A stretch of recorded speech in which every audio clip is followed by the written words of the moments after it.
So today it's all about decluttering. It's one of my favorite things to do, although rather not the process itself, but this liberating feeling afterwards. Right now I'm in the process of moving back to my newly renovated apartment, and I realized that my wardrobe is in serious need of a cleanup. So before packing the boxes, I've decided to get rid of anything unnecessary, and also I thought while I will declutter my own stuff, I'd share with you some of my top tips on how to make this sorting out thing more manageable and less overwhelming. First things first, let's talk about breaking it down into smaller missions. Nobody got time for a whole day decluttering session, right? That's why we often put it off for another day, but the truth is, the more we postpone it, the more chaos is created. So my point is, instead of proceeding decluttering as a whole long and tedious process, you can start small. Pick a category like tops or socks and take it from there, or you can choose sorting out by separate compartments in your closet, like starting from the top shelves and move down. This way it is easier to find an additional, let's say, 30 minutes in your day. Plus,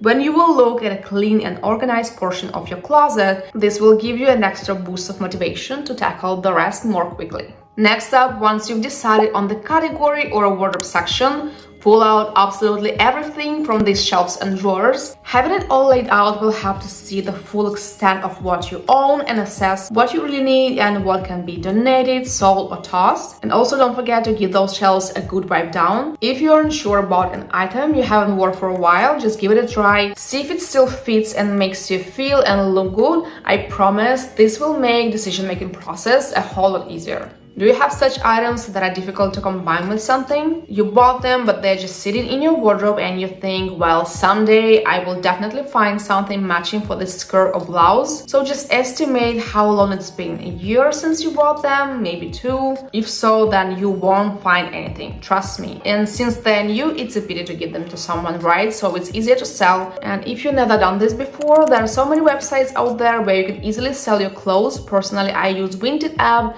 which is very user-friendly. You just upload photos of the item, write a description, set a price, and basically wait for potential buyers to make you an offer. You can negotiate the price if you want, and once you agree, the websites sell you a prepaid shipping label, and all you have to do is to pack an item and send it off during 5 days period, so it's super easy and anyone can do it. Now let's talk about those emotional attachments. I get it, we all have those clothes that reminds us of special moment in our lives, but do we really need to keep all of them? Just give them a second thought. Most likely you will be able to part with some.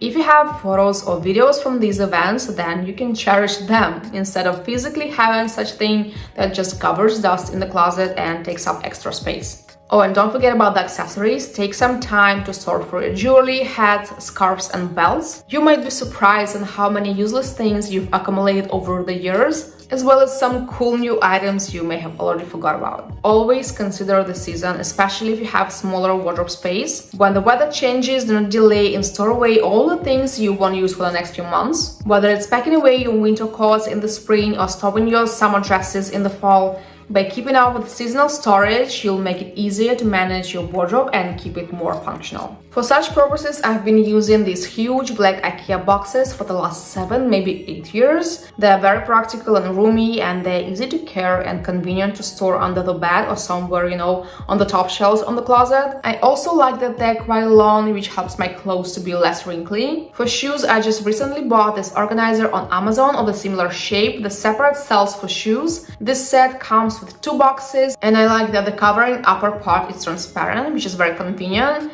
And of course, they're not suitable for the higher boots, but they're just ideal for storing sneakers and summer sandals. And this one may be the most valuable advice. I know you heard this before, but if you want to keep your wardrobe in check, you've got to make decluttering a regular habit. Perhaps every season or every 6 months, depending on your needs and preferences, and it is truly worth it. Once you always have your closet streamlined, you'll only be keeping items that you actually wear and love. This will also make getting dressed every day more enjoyable and stress-free experience, as you won't be sifting through piles of unworn or outdated items to find something suitable.